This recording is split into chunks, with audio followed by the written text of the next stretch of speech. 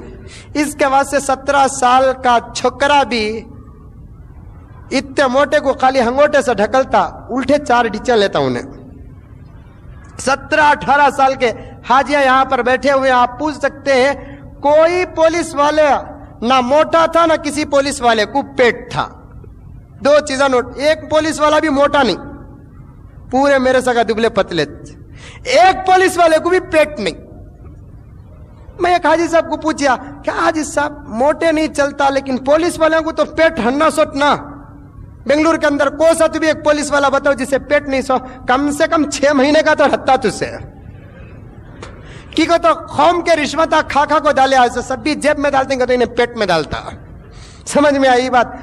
5-6 مہینے کا تو ایک پولیس والے کو پیٹ نہیں. تو بہت اچھا جواب دیا حاجی صاحب, وہ اللہ تعالیٰ جزائے خیر دے. کہنے لگے کہ حضرت کیا بول رہی, یہ پولیس والے کی خاکی وردی رشوت کے داغ سے پاک ہے. یہ پولیس والوں کی خاکی وردیاں رشوت کے داغ سے پاک ہیں.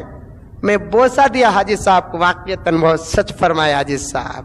چلتی نہیں دال پولیس والوں کے پاس. پکڑ لیا, اقامہ بول کر دیتے, ایک جانتے رہیں گے اقامہ بول کر. وہاں کا آدمی رہا تو بھی وہ کارڈ رکھنا, آئیڈینٹی کارڈ. حکومت یہاں جیسے گاڑیاں کو چیک کرتی, وہاں چلنے پھرنے والے آدمیوں کو پولیساں چیک کرتے. یہاں گاڑیاں کو چیک کرتے. سونا چلتے ہوئے تو کہاں کو بول کو کون سا, تو بھی یہاں کا پولیس والا پوچھیا تیرے پاس تو بنگلور والا گوری پاڑلے والا بول کر کیا گارنٹی بول کر پوچھیا. اس کے واسطے ہمارے محلے میں کون آتا کون جاتا کسی کو کوئی خبر نہیں ہے. وہاں ایک انسان تو انسان پرندہ آنا بولے تو بھی وہاں کے پولیس والے سے پوچھتا. چلنے والوں کو پوچھتے ہیں فین اقامہ, اقامہ ہے, رو اقامہ نہیں ہے, پکڑ کو رکھ لیتا ہوگا, اتنا قصہ ختم. اقامہ پکڑ لیا تو پھر رشوت کا نام نشان. یہاں 3 اسٹار بھی پکڑ لیا تو کیا رے ڈر رہا ہے, 2 روپے چلر دے ڈال کا تھا. 3 اسٹار سرکل کو کیا مقام اس کا 3 اسٹار بولے تو, انہیں پکڑ لیا تو بھی ہمارے گلی کا لائسنس نہیں سے جانے والا ڈرتا نہیں, کیا بولتا 2 روپے چلر رہے تو دیکھ نہیں رہے باپ 5 روپے چھین دے ڈال پروانی, 3 روپے صدقہ. 2 روپے پر 3 روپے, انہیں بھی کیسا وہ 5 روپے لے لو رکھ لو ادھر ادھر کو جا کتا انہیں ایسا. یہاں رشوت کھا کر پیٹ بڑھو. وہاں کے دبلے پتلے کوئی مبالغہ نہیں, حبشیاں, مصر سے آنے والے, ترکی سے آنے والے, بڑے بڑے نماز کے وقت میں حجر اسود کے پاس طوفان رہتا انسانوں کا. ایک مرتبہ بوسا دے کر آئے تو سدھرنے کے واسطے 2 گھنٹے ہوتے ہیں. اتنے مجمع کو 2 پولیس والے آ کر آسانی سے ہٹا ڈالتے ہوگا, اتنی طاقت ہے. گزشتہ جمعہ بولے ابھی نہیں میں آپ کو, اللہ تعالیٰ کھلارا کا تو کھلارا, پلارا کا تو پلارا ان لوگوں کو. بریانی میں بادم معلوم حاجی صاحب گزشتہ جمعہ بولے ہمیں بریانی میں بادم. یہاں بکرے کا گوشت ڈالا تو انشٹ کر لگو پھرتے ہم لگا. بریانی میں بکرے کا گوشت ڈالا تو ہمیں انشٹ کر لے کر پھرتے. وہاں بریانی میں بادم پستا. ہم نہ کرتے کہ ہماری زبان کے ٹیسٹ کو ان کی زبان کے ٹیسٹ کو زمین آسمان کا فرق ہے, وہ الگ بات ہے. لیکن 10 ریال اللہ تعالیٰ وہاں کے پیسوں میں بھی برکت دیا. ان کو وہ 1 روپیہ, ہم نہ وہ 12 روپے کا 1 ریال. ان کے واسطے انہوں ہندوستان کے 12 روپے ملا کر ہمارا 1 ریال نہ بول کر سوچتے نہیں وہ لگا. ان کے واسطے 1 ریال 1 روپے کی حیثیت. 10 ریال رکھ لے کو ہوٹل کو جا کر آ گیا تو 4 جنے الحمدللہ پیٹ بھر کر کھانا کھا لے کر واپس آ جا سکتے. ان کے پیسوں میں اللہ تعالیٰ اتنی برکت بھی دیا ہے. 10 ریال 100 ریال لے لے کو بازار کو جا کر آ گئے تو 3 جوڑے کپڑے بہترین لے لے کر آ جا سکتے 100 ریال میں, 100 روپے میں. یہاں بچے کا ایک ڈریس لینا بولا تو 160 سے کم نہیں, وہ بھی پلیٹ فارم میں ڈال کو بیچتے 160 170 کہتے ہیں. وہاں 3 ڈریس اللہ تعالیٰ دیا ہے. ہنکیاں کھڑے رہ جاتے. اللہ حضرت ابراہیم کی دعا ہوئی کب, اجر اور جزا پا رہے ہیں کون, کیا کھلا رہا ہے اللہ تعالیٰ, کیا پلا رہا ہے. اس کے باوجود دوستو کسی مکے والے کے دل میں حرمین کی بے عزتی نہیں ہے، وہاں کی حکومت کی تعریف کرنا. مکہ بہت بڑا شہر، اس کے اندر کعبۃ اللہ کے اطراف مسجد حرام، بہت بڑی مسجد حرام، تقریباً 15 سے 20 لاکھ آدمیاں خالی مسجد کے اندر بیٹھ سکتے ہیں. 15 سے 20 لاکھ آدمیاں. پھر صحن کے اندر 6 سے 7 لاکھ آدمیاں اطراف و اکناف. 30 لاکھ آدمیوں کی کیپیسٹی مسجد حرام کی ہے. سمجھ میں آئی بات؟ مسجد کے ذمہ دار آ رہے تو دوسرے مسجد کے ذمہ دار آ رہے تو یہ بات ذرا غور سے سنو. ٹھیک ہے؟ تو میں ہمارے حاجی صاحب بھی تھے اس مسجد کے. شرط لگانا مسجد کا ممبر کون بننا کو بول کو پہلے شرط بنانا. میں چاہے تو ممبر نہیں بننا، تمہیں چاہے تو ممبر نہیں بننا. ایک 5-6 شرطاں بنا دل کو. یہ شرطاں کس کے اندر ہی کی انہیں مسجد کا ممبر بنو بولا تو کون بنتا دیکھیں گے سورما. سمجھ میں آئی بات؟ میں بولے حاجی صاحب مسجد کی ممبرشپ دینے کے واسطے شرط بنا تو پہلی شرط کیا رکھو؟ حاجی ہونا ضروری بول کر لکھو. مسجدیں چلانے کے طریقہ اور مسجدیں چلانے کی کیپیسٹی اللہ تعالیٰ جو ان لوگوں کو دیا ہے، خالی ہمارے محلے کے مسجدوں کا ایک راؤنڈ ایسا پھرو، وہاں اتنی دھول، وہاں اتنی دھول، وہاں اتنی دھول. امام صاحب مسلح میں آ کو تیمم کر سکتے، اتنی دھول رہتی مسلح میں آ کر. 30 لاکھ آدمیوں کی کیپیسٹی کی مسجد. اللہ کی قسم کھا کر کہتا ہوں، رات پوری مسجد حرام میں رہتا تھا، میں سوتا تھا مسجد حرام میں. عشاء کی نماز کے بعد سے لے کر 4:30 بجے تہجد کی اذان ہوتی تھی، تو عشاء کی نماز 7:30 بجے 8:30 تک آدمیاں تقریباً ذرے کھانے کو چلے جاتے، ذرے رہ جاتے ہیں. 9:30 10:30 11:30 12:30 1:30 2:30 3:30 7 گھنٹے کے اندر 3 مرتبہ پوری مسجد کی صفائی ہوتی تھی. 3 مرتبہ مسجد کی صفائی. طواف کرنے کی جگہ مسجدوں کے احاطے میں باقاعدہ پانی ڈال کر، صرف وہاں کے اس زمانے کے چیزاں ڈال کر، خوب خوشبو والے لکوڈاں ڈال کر 3 مرتبہ صفائی کرتے تھے. چیلنج ہے میرا کہ مسجد حرام میں داخل ہو جا کر وہاں دھول، وہاں کچرا، وہاں یہ پڑے ہی، وہاں حاصراں بے ڈھنگے ہی، وہاں لکڑیاں پڑے ہی، وہاں یہ کرے ہی وہ کرے، اتنا نہیں دکھا سکتے. وہاں پر اتنی مینٹنس، وہاں پر کروڑوں روپے وہاں کی صفائی پر. ارے مسجد اتنی بڑی ہے، وہ مینار پر دھول، وہ دریچے میں دھول نہیں دکھا سکتے ہیں. اتنا پاک رکھے ہیں وہاں کے مسجداں. ہمارے مسجداں، یہی کہتا ہوں کہ مسجد کا بڑا بننا کمال نہیں ہے، اس کی صفائی کا خیال کرنا کمال ہے. وہاں پر سمجھ میں آئی بات؟ بڑا بننا کوئی کمال نہیں ہے. صفائی. اللہ کا گھر، ہمارے گھر کو کتنا صاف رکھتے کہ اس سے 10 گنا زیادہ اللہ کے گھر کو صاف کرنے کی کیپیسٹی رہنا. آ رہے ہیں یہاں کی کچرا، وہاں کی کچرا، وہاں کی ایسا ہے، وہاں کی ایسا ہے، یہ دریچے میں دھول کئی کو، یہ مصلے میں دھول کئی کو، یہ قرآن میں دھول کئی کو، یہ کئی کو ہے، وہ کئی. پوری صفائی کا، کیونکہ اللہ کا گھر ہے. اللہ تعالیٰ حضرت ابراہیم اور اسماعیل کو کہا انطہر بیتی، اے ابراہیم اور اسماعیل میرے گھر کو پاک رکھو. للطائفین والعاکفین والرکع السجود، طواف کرنے والوں کو، اعتکاف کرنے والوں کے لیے، سجدہ کرنے والوں کے لیے میرے گھر کو صاف رکھو، پاک رکھو. کسی قسم کی کوئی غلیظی. پاکی صفائی کے لیے 1-2 نوکراں زیادہ ہو گئے تو کوئی بات نہیں ہے، لیکن وہ گھر کی صفائی اور اس گھر سے نسبت رہنے والے تمام گھروں کی صفائی اور پاک کرنے کا طریقہ بھی ایسا ہے.